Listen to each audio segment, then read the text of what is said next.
Hi friends, today ఈ video వచ్చేసి కార్తీక పౌర్ణమి రోజున దేవాలయంలో 365 ఒత్తుల దీపాన్ని ఎలా వెలిగించాలో ఈ వీడియోలో చూద్దాం.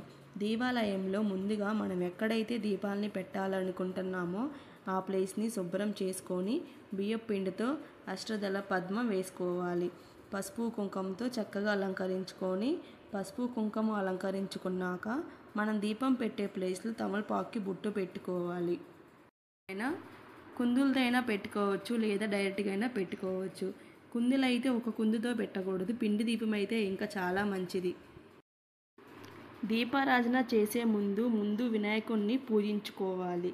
తమలపాకు తీసుకొని పసుపుతో వినాయకుడిని చేశాక బొట్టు పెట్టుకొని అక్షింతలతో పూజించాలి. పసుపు కుంకుమతో పూజించుకోవాలి.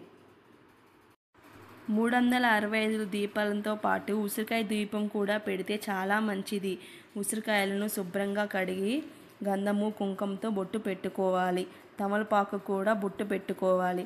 కార్తీక పౌర్ణమి రోజున రోజంతా ఉపవాసం ఉండి ఉదయాన్నే లేచి తలస్నానం చేసుకొని తులసి చెట్టు ముందు దీపం పెట్టుకోవాలి. ఇంట్లో తులసి చెట్టు లేకపోతే గుడికి వెళ్ళైనా పెట్టుకోవచ్చు.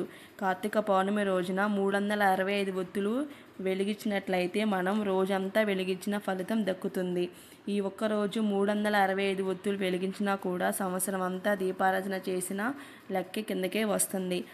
ఇప్పుడు 365 ఒత్తులు వెలిగించుకోవాలి. అలాగే ఉసిరి దీపాన్ని కూడా వెలిగించుకోవాలి. పూజ అంతా అయిపోయాక చక్కగా దీపాన్ని నమస్కరించుకొని దీపం ధూపం నైవేద్యం అన్నీ సమర్పించి కొబ్బరికాయను కూడా దీపాన్ని సమర్పించాలి.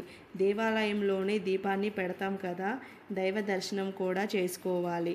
కార్తీక పౌర్ణమి పూజ 365 ఒత్తుల దీపాన్ని ఈ విధంగా వెలిగించుకోవాలి. Please subscribe.